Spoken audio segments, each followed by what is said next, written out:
Welcome to ChatNFL, the self-proclaimed only NFL talk show backed by artificial intelligence. I, Bradley Hamilton, am joined alongside veteran football watcher Pete Shinn. Together with the assistance of artificial intelligence, we'll be going through the NFL and giving you a breakdown in a way you've never experienced before, artificially. Today, we're going to be looking at the AFC South, and we're going to be looking at who they gained in the offseason, who they've lost, who they maybe picked up in the draft that stands out, and in the end, we'll be predicting where everything lines up at the end of the regular season. But to start, I'd like to go to Pete and possibly AI for a rundown of how last year went for the AFC South. Well, last year's AFC South showed a remarkable turnaround by the Jacksonville Jaguars under first-year head coach for them, Doug Peterson, who took the Jaguars from a team that had had the worst record in the NFL to a team that won their own division and a playoff game en route to challenging the eventual Super Bowl champions in a very seriously contested playoff game. So the Jaguars made a big turnaround last year. On the other hand, the Titans underachieved. They underachieved in part because Tannehill had a serious injury. Their quarterback that they got out of draft, Malik Willis, Not quite working out. And they took a real tumble. And then, of course, we had the Texans, who were an absolute disaster under Lovie Smith, but did manage to win the final game to make sure that they didn't get the first pick in the draft. And as a result, they ended up in not only last place, but not getting the first pick in the draft either. They look terrible. And finally, we have the Indianapolis Colts, who dramatically underachieved last year. Matt Ryan, it turned out, was even a worse answer at quarterback than Phillip Rivers or Carson Wentz. Carson Wentz. Or even before him. It was Phillip Rivers before him. It was Phillip Rivers, That's indeed. Right. It's hard to keep track of the QB carousel they've had going on. And at the Indianapolis Colts. So last year was a disaster for the entire AFC South with the exception of the Jaguars, and it'll be interesting to see if this year is a repeat of last. So to start with that, we'll have to go with the Jaguars, the winners of the division. In terms of losses, they lost some of their presence in the pass rush. Dewan Smoot, one of the defensive ends, he was a rotational piece for them. So while not seeing every snap, the snaps he was a part of, picked up 5 sacks, forced a fumble. The Jags' pass rush wasn't very good. Good last year. So losing a piece like him is maybe not great on paper, but it's pretty huge for the locker room. It is. They lost their starting right tackle, Jawan Taylor. He went to the Chiefs on I believe a pretty big deal, like a 3-year deal. He had a great comeback year this year. The year before, he had picked up some penalties, not always looking great, letting sacks through. He really turned it around and really made a name for himself, good enough that another team wanted him. And got him. They got him. And I'd say the Chiefs will have Jawan Taylor definitely for that full contract. I'd say there's an extension in his future. Only other loss that really stands out is Shaquille Griffin, cornerback. He was injured last year, only played 5 games, didn't really look incredible for us, but as he was a starter, he's still a big loss to have. Their additions were pretty unsubstantial, only one, which is why I'm just throwing him in here now. Offensive tackle Josh Wells adds to the depth at tackle, especially since they lost Cam Robinson for an undetermined amount of games for his violation of a PED policy. So that's really it for their losses and additions, mostly defense and some offensive line. Well, it seems like the Jags have decided not to strictly stand pat, but to kind of add to their strengths in terms of skill positions on both offense and defense. And, of course, they have gotten support on the line as well, the offensive line particularly. But you have to be concerned if you're looking at the Jaguars this year about their lack of movement in terms of replacing some of the key offensive line studs that are going to be gone. And so Trevor Lawrence is a great quarterback, but any quarterback is only as good as their line. And so that's perhaps for me a key question I have about them as they move forward into the season. Especially for these first upcoming games with Cam Robinson out, they do have Walker Little, who's likely going to be standing in at left tackle. He had played in the wild card game against the Chargers, had a couple good plays, had stuffed Khalil Mack on one of his snaps. So maybe he'll be good at tackle, but maybe not throughout the entire year. We'll just have to see with him. So there's some questions at the offensive line. which makes sense when you go into the draft. So round one, they trade up a few spots. They let people, trade down, grab who they want, and they select offensive tackle Anton Harrison. He started 12 games at left tackle for the Sooners last year. 1 game at right tackle. I predict he's going to be going to right tackle, sort of replacing Jawan Taylor. Pass blocking is sort of his go-to there. He's offers a lot of pass protection for Trevor Lawrence. I'm not sure exactly how his run blocking will develop. So ETN maybe will be favoring the left side of the field on run plays if he doesn't work out too well on the edge. So he's a tackle that addresses that immediate need at tackle for me. I also enjoyed the tight end pick at round 2. There was a couple names up there, Darnell Washington being up one of them. So when it was first announced, both fans and some experts were a little confused about what his utility would be, where he would be used in the Jacksonville scheme. But looking at college and some of the rookie OTAs they've already started, he looks like to be a versatile run blocker. He seems like he could be lined up in like a fullback slot, push a gap, take a linebacker out of the way, open up a hole for ETN or JaMychal Hasty or one of the many running backs they now have. So I don't think his pass catching is going to be his takeaway for these first 2 to 3 years. I think he's just going to be used in the blocking game. So sounds like two of their key drafts were meant to address those line challenges that they've got. Absolutely. I would definitely say so. Brenton Strange, the tight end they selected out of Penn State, he's got that frame that he seems quick enough to shed a linebacker, but also he's a willing and aggressive blocker as well. So I think they'll be using that side of him more for sure in this draft.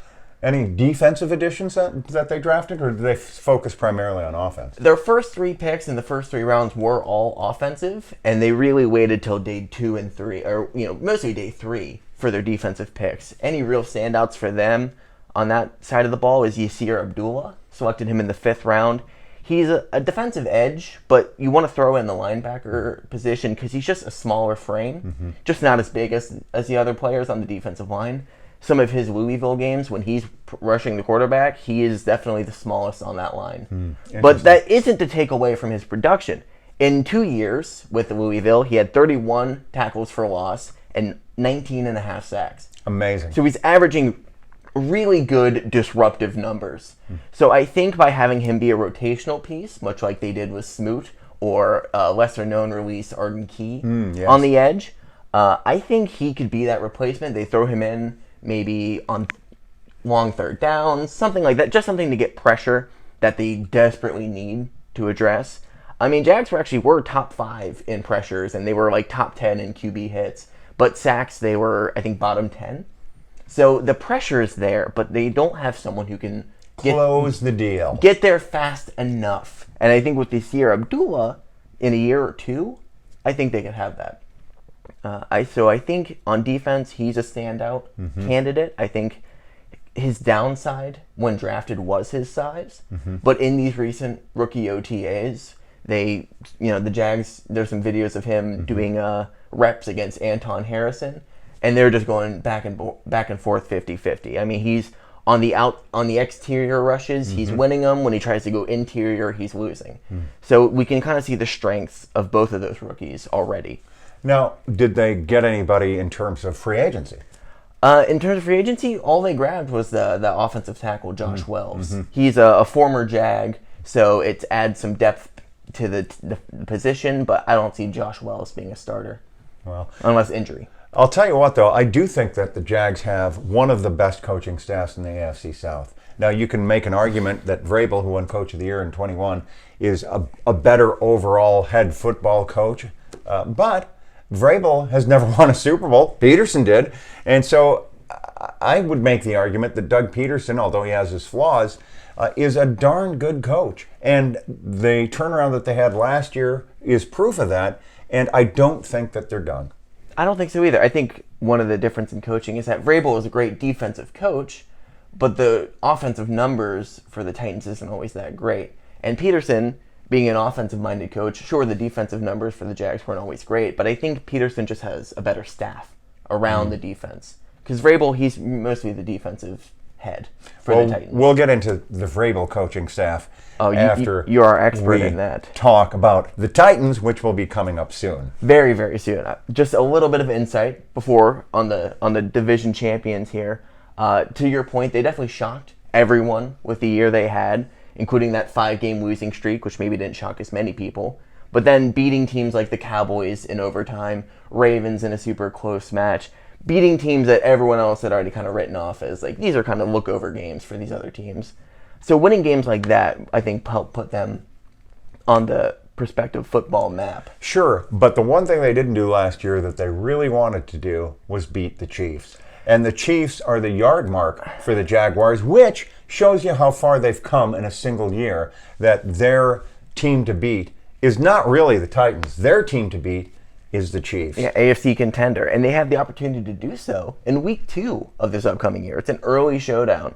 The Jags played the Chiefs in the regular season last year, played them in the playoffs, same scores from both games, same sort of mistakes from the Jags that we saw in the regular season happening in the playoffs. So if they address those same issues that they've been having almost consistently throughout the year, there's nothing but upside. And especially when you add Calvin Ridley into all this. Of course, Calvin Ridley, the X Factor, going to wear 0 next year, and he's going to be a potent offensive threat for Trevor Lawrence, for sure. Absolutely. It seems like a match made in heaven. But that's enough about the Jags. Let's move on to second place here. The strong effort in Week 18, the Tennessee Titans, going 8-9.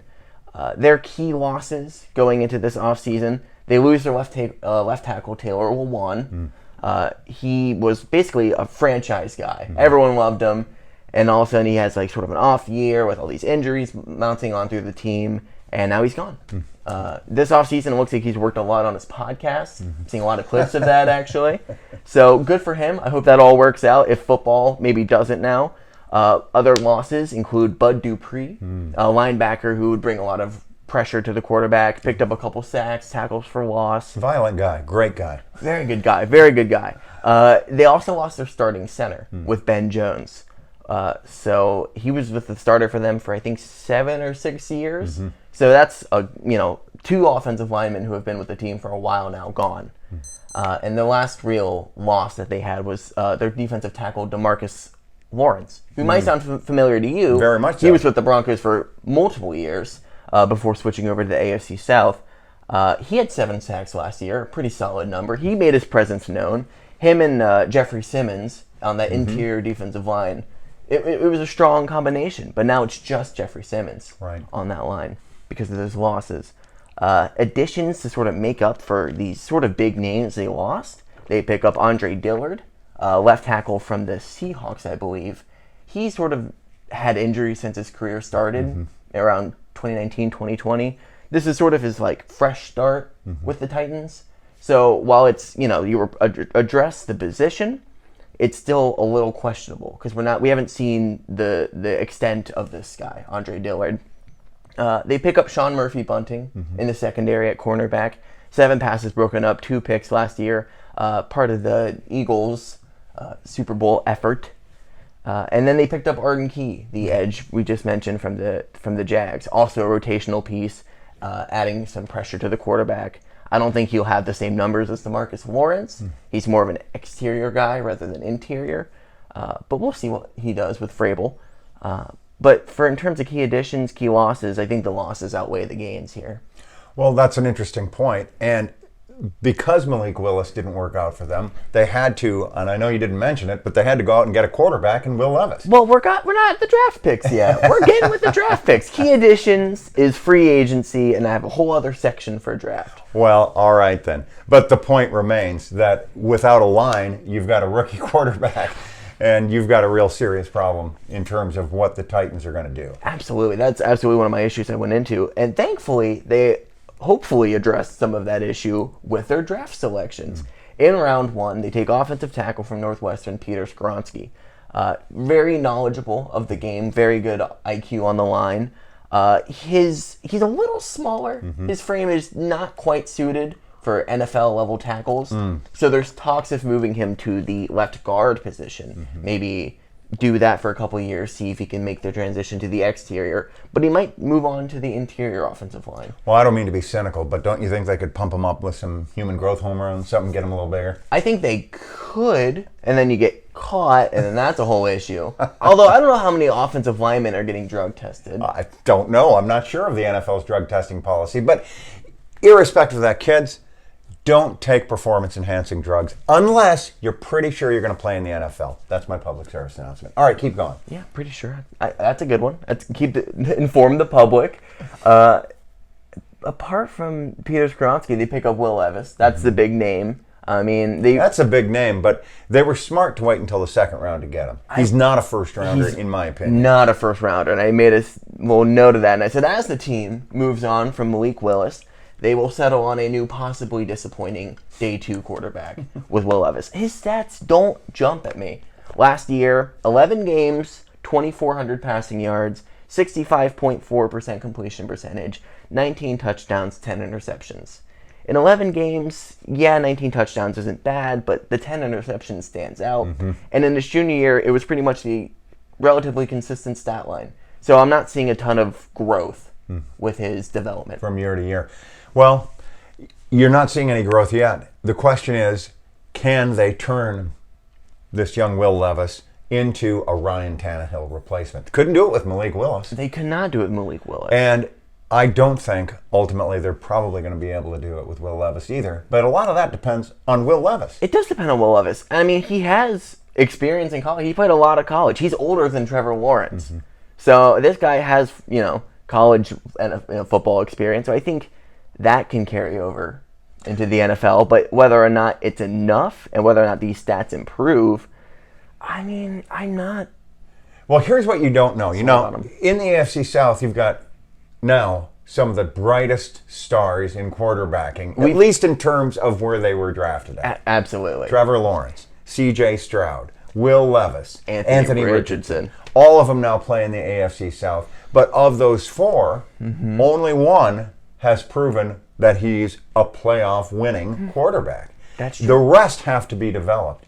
And there's going to be some assistant coaches in the AFC South, 1 or 2, who make a name for themselves this year developing one of the quarterbacks that one of these teams drafted. Are there any coaches in particular that you think could step up to that case, or anyone that stands out to you, or do you think it's just an overall Well, if you want to talk about coaching super quick, and while we're on the subject of the Titans, it's not an offensive coach, but they have a defensive coach, a defensive run system. Her official title is Defensive Quality Control Analyst. Okay.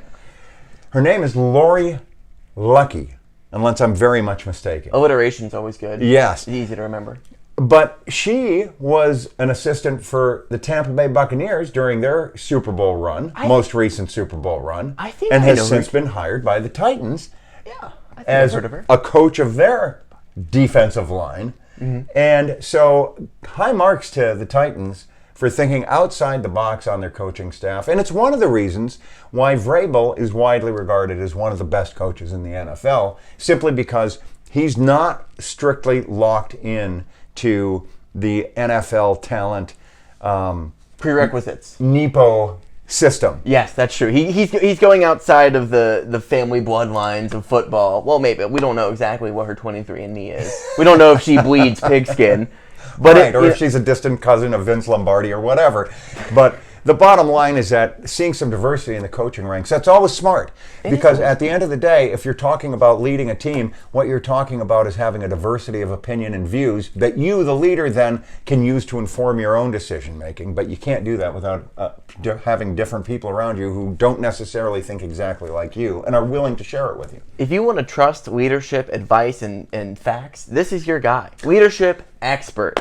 He brings together this household like no one's business. Sure thing. Absolutely. So, Will Levis, I'm not sold. I mean, most people can't be sold on rookies. It's impossible to be sold on a rookie completely because they're still rookies. However, if I was going to make a bet between Anthony Richardson's development and Will Levis's development, I would probably lean toward Anthony Richardson because from the reports I've heard, he is the more naturally athletic and more naturally talented player. So then it becomes a little easier for the coaches if the player has the work ethic to mold talent than it is to get something extra out of a guy who has a limited skill set. Right. I mean, Anthony Richardson, I think, has the natural talent that would work well with a bad offensive line, so he could avoid pressures and, blitzes.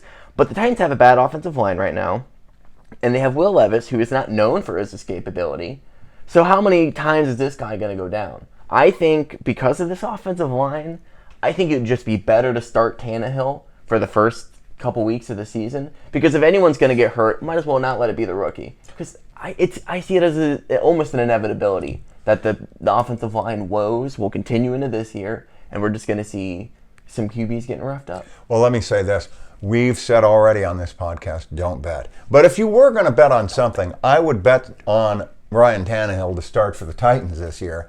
I mean, Will Levis isn't going to be ready to start. No, Tannehill is basically recovered from his injury. I would say so. He'll be under center for the Titans for their first at least 5-6 games. He's been named the week 1 starter. We'll see how it goes in the offseason, but I suspect that will stay consistent. So I'm not hoping that his offensive line does badly and Tannehill faces a lot of pressure. I just don't see any other alternative. Well, that being said, I think the Titans do not stand a very good chance of regaining the pinnacle of the AFC South championship. Yeah. I just don't see them winning the AFC South. I don't think it's going to be because of a 7-game losing streak like last year, but I don't think that they'll make it very far. I mean, the 7-game losing streak they experienced last year was just a complete train wreck of a franchise. I mean, firing the general manager mid-season, it was a recipe for disaster. So I don't think they'll do well. I don't think it'll be because of a 7-game losing streak. That's my hot take. Well, here's another quick point about the Titans before we move on to our next team, which is that you mentioned the fact that they fired their GM in the middle of the season last season. And that just suggests to you a franchise that has some deep-seated problems, and we don't know whether or not they've been addressed. We don't. Because there was never really an acknowledgement from the franchise about what was going on. Perhaps for legitimate and valid reasons related to human relations laws, right?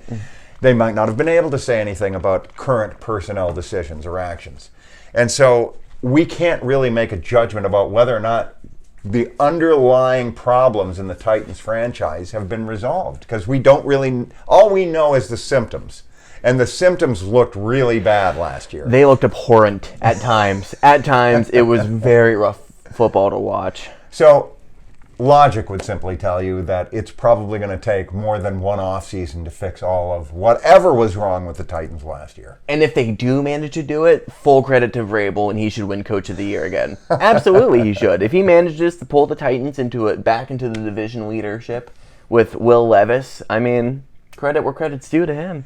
Now, on the other hand, we had the Colts, who finished third last year. They did finish third at 4-12-1. Tying with the dreaded Texans. Well, what do you think they're going to do this year, Brad? That's a great question, because I don't know. What I do know is the people they've lost this year in the offseason. Big one for me is linebacker Bobby Okereke. He doesn't have as big of a name because he's next to Darius Leonard and he takes, command of the linebacker room for media. But this guy picked up 151 tackles, 99 of which were solo, which is in the top 10. Forced 2 fumbles, got 2 fumble recoveries, broke up 5 passes. This dude is a presence that is felt on the field. I mean, 150 plus tackles is an insane number to reach.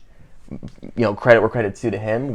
I believe he went to the Bears or something like that. So I think losing him doesn't gut your linebacker room, because you still have Darius, or I think Shaquille Leonard. I can't remember which name he chooses to go by now. I can't remember. It's unfortunate. I apologize to him. Other losses include Paris Campbell in the wide receiver room. Over 600 yards last year, over 60 receptions, picked up 3 touchdowns. And they lost Stephon Gilmore.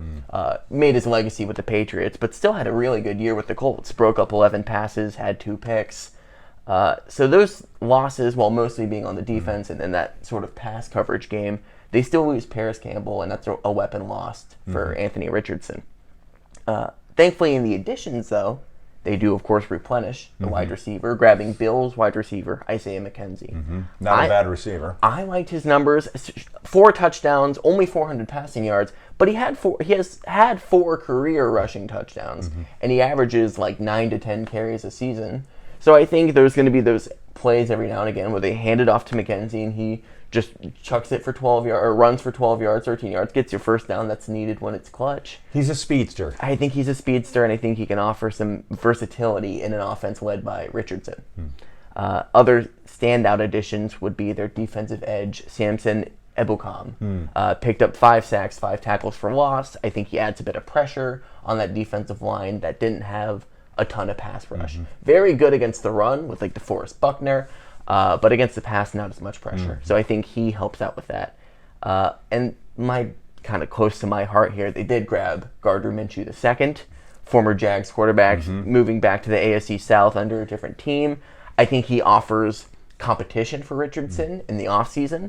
I think Minshew could even win the start. I think it's really 50-50 on who gets to start between Minshew and Richardson. It's funny you say that because although I mentioned earlier about Richardson's raw talent, the key word there is raw. Yeah, needs to be developed. And Gardner Minshew II, while perhaps not a premier name in quarterbacking, the guy is competent. He's competent. And he can win you some games if he doesn't throw an interception.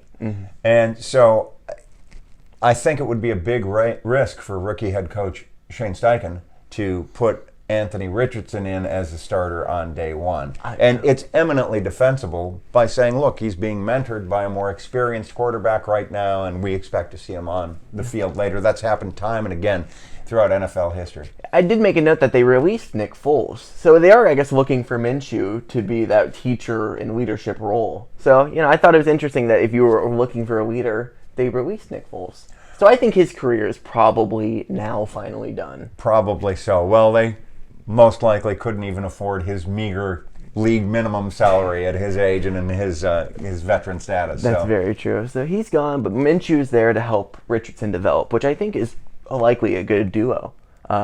So for additions, those are the 3 that are really the standouts. You get help on offense and you pick up some pressure on defense. In the draft, who's the number 1 standout? Well, I think it'd have to be quarterback, Anthony Richardson. We've already been talking about him. We've been talking about him nonstop. But some of the there's a couple stats that stand out, mostly being his completion percentage and his rushing stats. Completion percentage last year was 53.8%. Grizzly. That's McSorley-esque, what we'll say.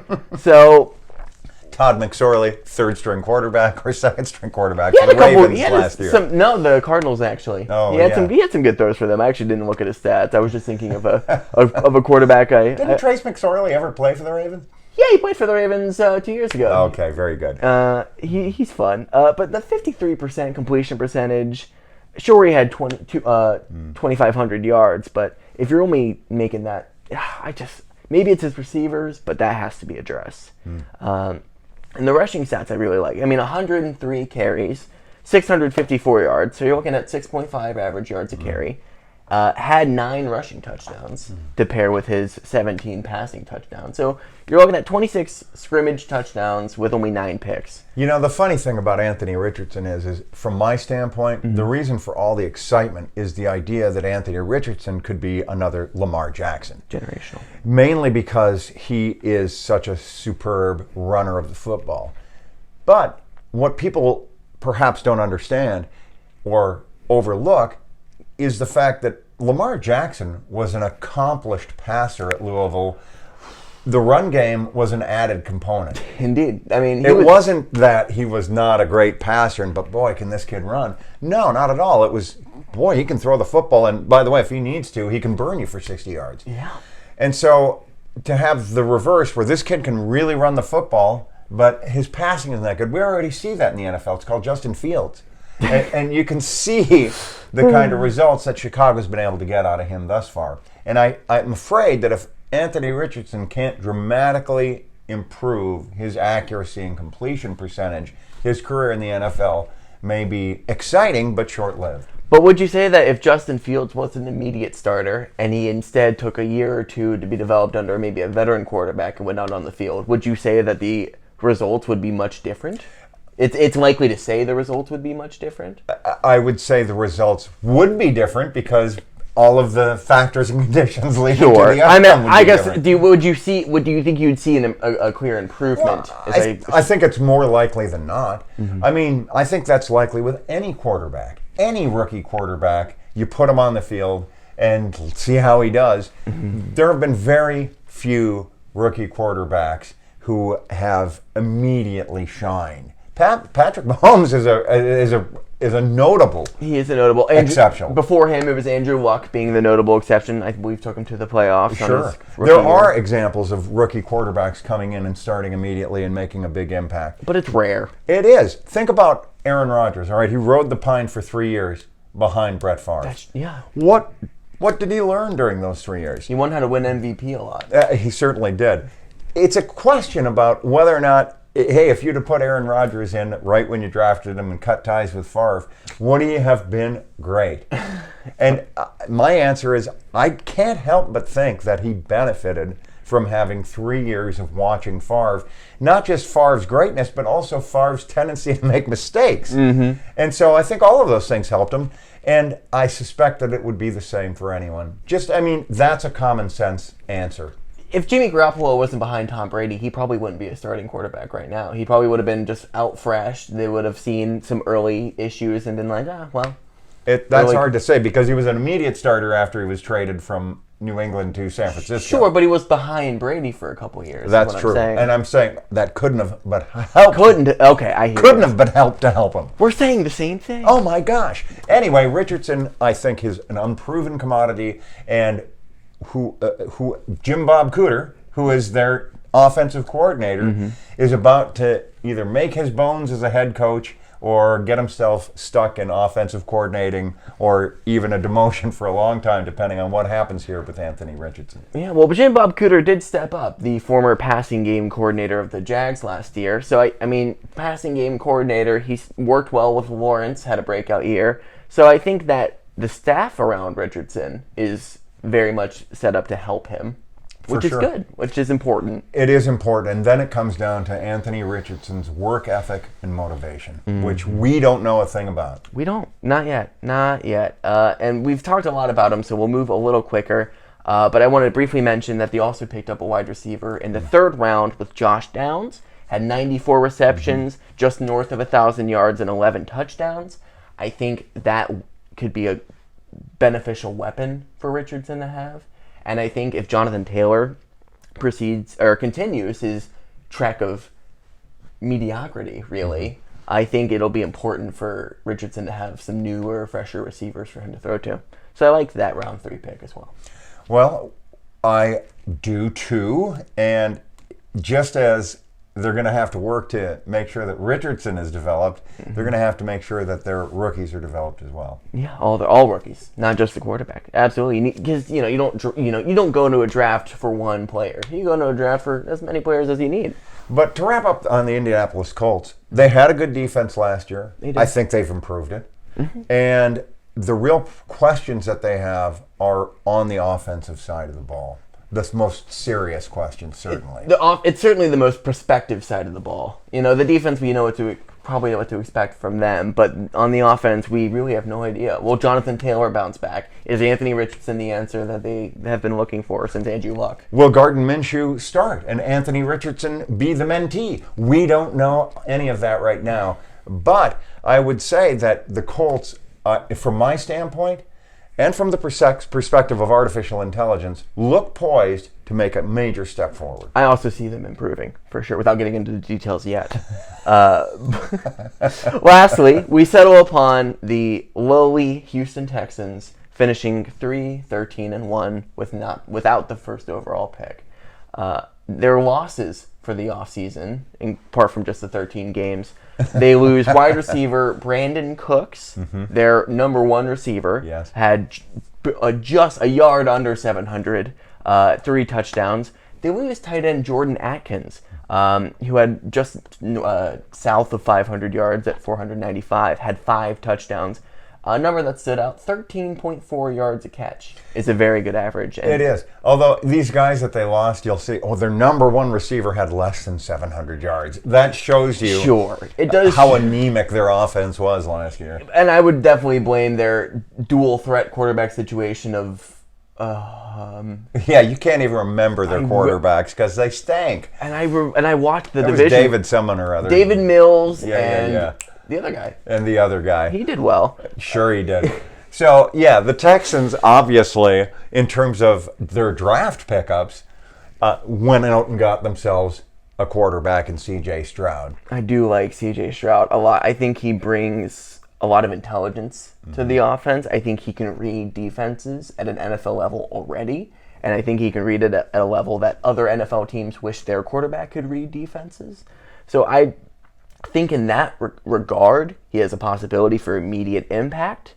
The other side of the ball, they draft Will Anderson after trading to go back-to-back in the top 3 picks of the draft.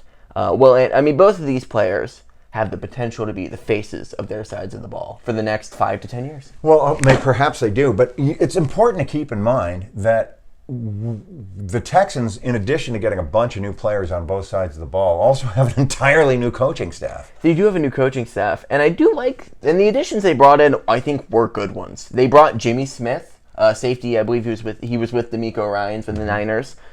He had 8 passes broken up, 3 of them in the playoffs. Picked up 3 picks. They grabbed another running back, Devin Singletary, a bit more experienced than their entering second year, Dameon Pierce. He had 819 yards rushing, 4.6 average, 5 touchdowns, pretty solid numbers. They picked up Dalton Schultz. So in the tight end room, I think they make an improvement. For sure. Grabbing He's Dalton a great Schultz. guy. He is a great tight end. Very good in the red zone. I actually don't know what kind of guy he is. He may be a real jerk. I don't know that to be true, though. Yeah, I don't know. I don't trust anyone named Dalton. If your name is Dalton, do not watch this. No. I'm just kidding. I'm sure you have as many touchdowns as this guy. Yes. And they also pick up wide receiver Noah Brown, also with the Cowboys.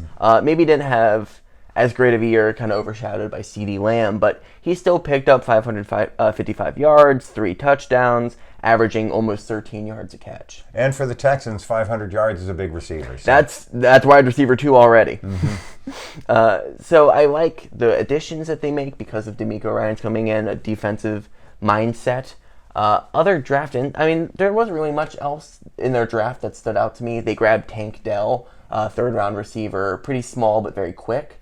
So I think he offers some playmaking ability, almost not, I wouldn't say Deebo Samuel type, but I think he could fit that archetype. Oh, it seems like they got that defensive guy that everybody wanted too, didn't they? Yeah, Will Anderson. Exactly. Yeah. So I think him on the front in that defensive line, I think he can make maybe an immediate impact. I think out of all the defensive players selected in this draft in the first round, I think he is the most likely to have immediate impact. I think if he does need to develop, it'll just take 1 year. I think by year 2, if he hasn't put up great numbers in his rookie year, he'll be putting up great numbers. His ability to attack at the line of scrimmage and get to where the ball is quickly, I think it's something the Texans need. I think they've still had a hole in their defense since J.J. Watt left to the Cardinals and then retired. So I think he has the possibility to just, maybe not be, I don't think he'll be as good as J.J. Watt, but I think just fill the role. Perhaps. Artificial intelligence believes that the Houston Texans have the most potential out of any team in the AFC South to mount a turnaround or a surprise. That makes perfect sense. Mainly because they have, in addition to a whole bunch of new players on offense and defense, a whole new staff, which makes it hard for anybody to determine when you mix up that new stew, what are you going to get? Are you going to get something delicious or something stanky? Yeah, are you going to get Urban Meyer or are you going to get Doug Peterson? If you're a Jags fan, you know that one very well. So the coaching, the staff is one facet of the game that's changed for the Texans. The offense is the other facet. Defense is the other facet. Special teams is the final. The entire team has gone through huge changes. So for them to be the most likely for a change in terms of how they performed last year, absolutely. They were basically an entirely new football team going out there. That's right. So while on paper they might look like the surefire lock to be last place this year in the AFC South, the reality is that they could surprise in much the same way that the Jags did last year. I think so as well. I don't love their offensive line. They have Laramie Tunsil at left tackle, and he's great. But that's one guy, and there's still the guards and the center and the other tackle. So I don't think they did a great job to protect C.J. Stroud. Because basically one of his only question marks about the draft was how good is his mobility? Is he going to be able to escape well? So I think he might be tested on that a bit too early in his career with this offensive line. I think he'll be facing a lot more pressure than, well, anyone would want to, but perhaps more than other quarterbacks in the NFL. So I think that's something to watch out for. It is, which, when you consider how Justin Field turned out, putting in a rookie again. If you stick C.J. Stroud in there right out of the gate, plug and play. Well, especially without a line, if his line is suspect, you're really setting him up to set him back for a few years or really even knock him out of the NFL. So hopefully the Texans take some necessary steps to make sure that they have a competent offensive line protecting C.J. Stroud. Or it could be a short time in the NFL for C.J. Stroud. Well, one thing they did to sort of address that is that they bolstered their running game, so it takes some pressure off of Stroud. I mean, Dameon Pierce is a very great upcoming running back. I think the AFC South has like the greatest running backs in terms of just on a divisional level. Quite a stable. Dameon Pierce looked great in his rookie year. I think he's going to do great in year 2. They pick up Devin Singletary to split the carries, and I think that's going to be great for all the running backs.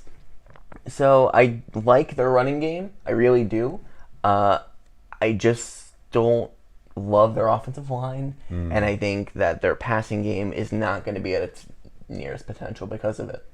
Well, all of that being said, we know last year how the division turned out. How do you see it this year, Brad? This year, I'm seeing minor changes, but mostly things are kind of staying the same. I think Jags win it all. I think they go 12-5, which is a bit higher than a lot of projected win totals.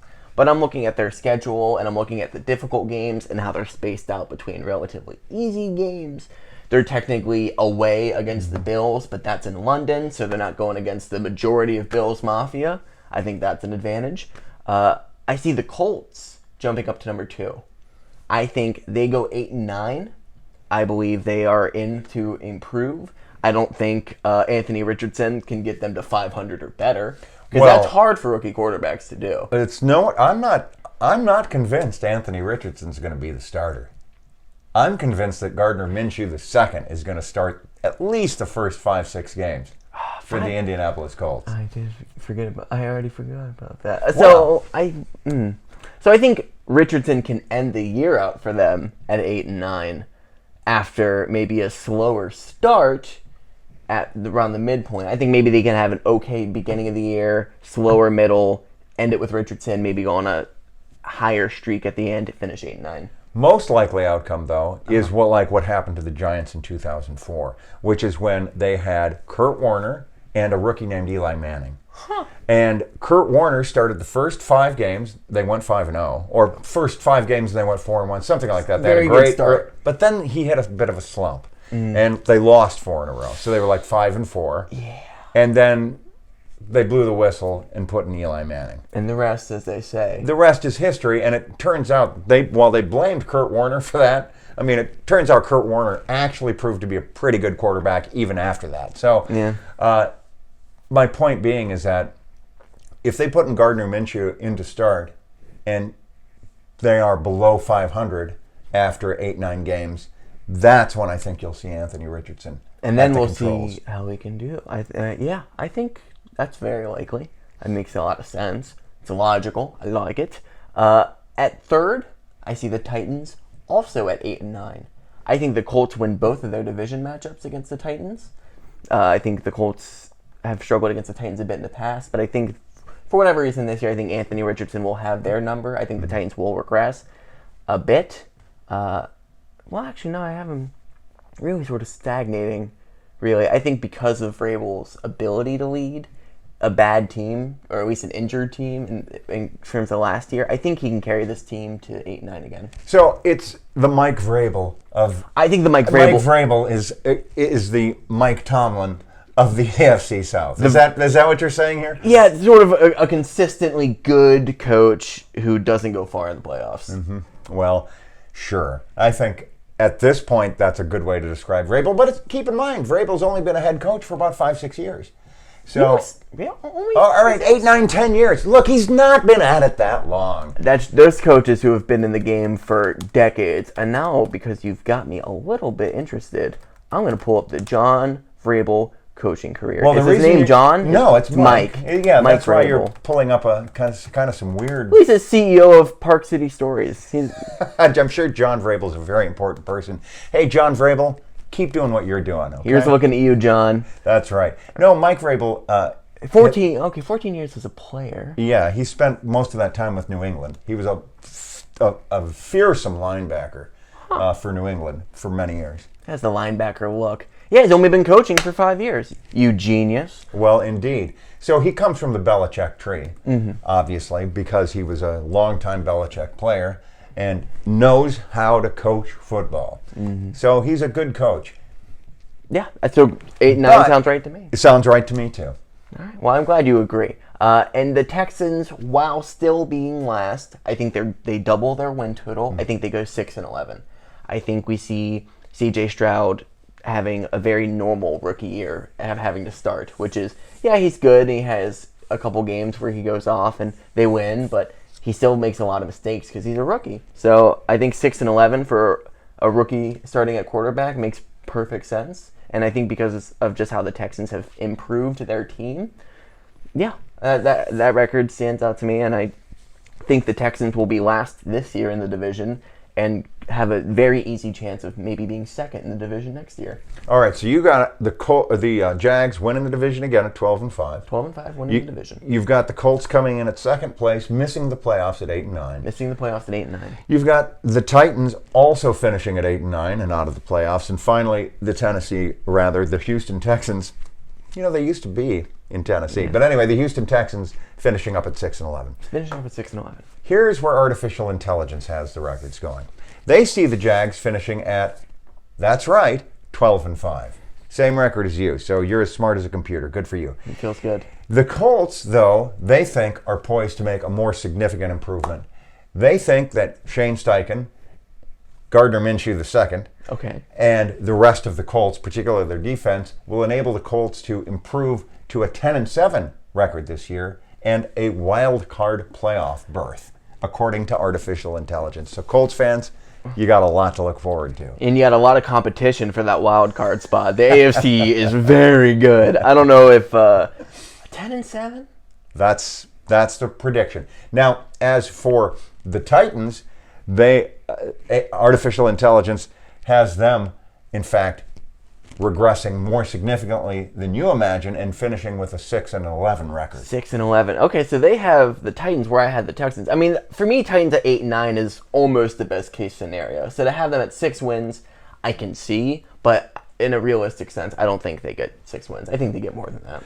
Well, and the artificial intelligence predicts the Titans will not quite double their win total, but will instead finish at 5-12. You mean the Texans? Did I say the Titans? I certainly meant the Texans will finish at 5-12. Them switching up and the Oilers getting involved, the names can get confusing. It confuses old people. It's hard. It certainly is. So Titans regress hard, according to your statistics. Texans do okay, a little bit better. They improve. And the Colts are sort of standouts, but the Jags still win it all. That's according to artificial intelligence, which I generally happen to agree with. However, I asked artificial intelligence which team in the AFC South has the most capacity to surprise. And according to artificial intelligence, the answer is the Houston Texans, in part because of what I said earlier, related to the fact that they have so many new coaches and so much new talent. It's very difficult to predict how all of those disparate human elements are going to gel together and whether or not they'll actually form an effective team. Because all of these teams are teams, but only one of these teams probably is going to prove to be an effective team, which is judged in the NFL by wins and losses solely. I mean, yeah, I think this division might be the most prospective going into the league. I think And what do you mean by that? What's the word I'm looking for? There's so much. There's a lot of prospects for the Colts, the Titans, the Texans. There's so much Potential is the potential. word. The AFC South is probably the hardest to rank because of how much potential is with so many teams. With the Jags, their potential is on offense with Lawrence and Ridley. Colts, their potential is Anthony Richardson. Titans' potential, Will Levis. Texans' potential, all these quarterbacks. And Will Anderson in the case of Texas. And Will Anderson, so their defense as well. So, yeah, because of just there's so many maybes and so many ifs and so many buts about this division, it's got to be one of the hardest to put into like standings and be comfortable with the choices you make. And yet, both artificial intelligence and you and me, by the way, we all pick the Jaguars to repeat as AFC South champions. Yeah, I mean, with likely three rookie quarterbacks at least getting some starting time next year, it's likely to see the Jags with the most experience at quarterback taking it all. I think that's a very easy takeaway. Well, Brad, I think we've covered it all. What's next for us? What's next for us? AFC North, AFC South. We're going to be covering the AFC East. We're going to be going into the Rodgers legacy, how he'll affect the Jets, where the Bills might be going with Allen. We'll be talking about where the Patriots go from here with Mac Jones, what Belichick's thinking, which no one knows apart from Belichick, really. And we're going over the Dolphins with their monster offense, some questions about the health of quarterback, and where it's all going to line up at the end of this upcoming year. So thank you for tuning in for this episode. Be sure to tune in for the next episode, which we've just relayed to you. Thank you so much for watching. Truly, it is an honor for us to make this for you. Let us know what you think in the comments. Like and subscribe if you choose to do so. Thank you again for watching. It means so much to us. And have a good day.